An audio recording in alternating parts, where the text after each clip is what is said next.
Hey guys, welcome to this video lecture. In this video lecture, we are going to get started with the single row functions. So this is going to be a very light lecture and we are not going to see a very complex stuff in this video lecture. Okay, this is just the beginning of a very long series for single row functions. We are going to see the case manipulation functions. So let us see how we can use them. So as the name suggests, case manipulation function affect the case of the character. Case in the sense uppercase or lowercase. Let us see how we can use them. So I can just say select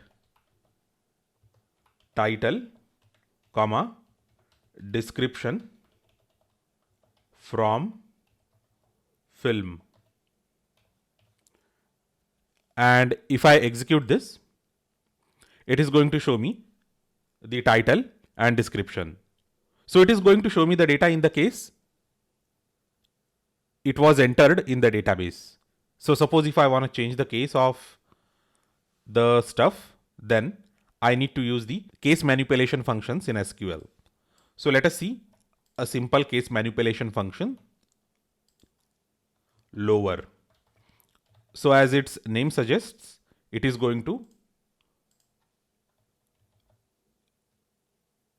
turn every character into lowercase character for that particular column.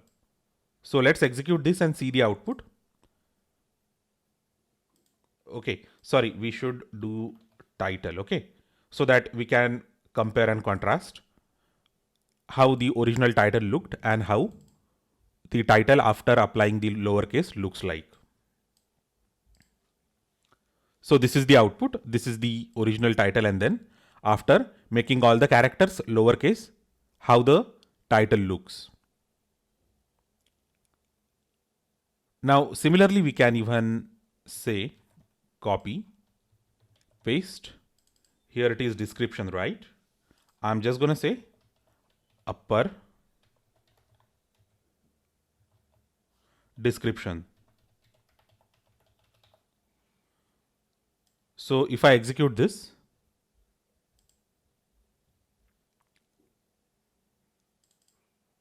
this is the uppercase of the description and this is the original description. So this is how we can manipulate the characters. So in Oracle's SQL, there is a function known as initcap. Let us see if that function is there in MySQL. I guess that function is missing from SQL. Okay. MySQL. Okay. I'm just going to copy this and paste it and let us see if this function is there. No, I guess this initcap function is not there. So initcap turns only the first character into the uppercase and rest of the characters are lowercase. So that function is available in Oracle SQL, not in the MySQL. So don't worry about noting down the queries. All these queries are available in the downloadable PDF for this lecture. So I hope that you understood the case manipulation functions. Case manipulation functions are the functions in SQL that affect the case of the character columns. So thanks a lot once again for watching this video lecture and I will see you next time.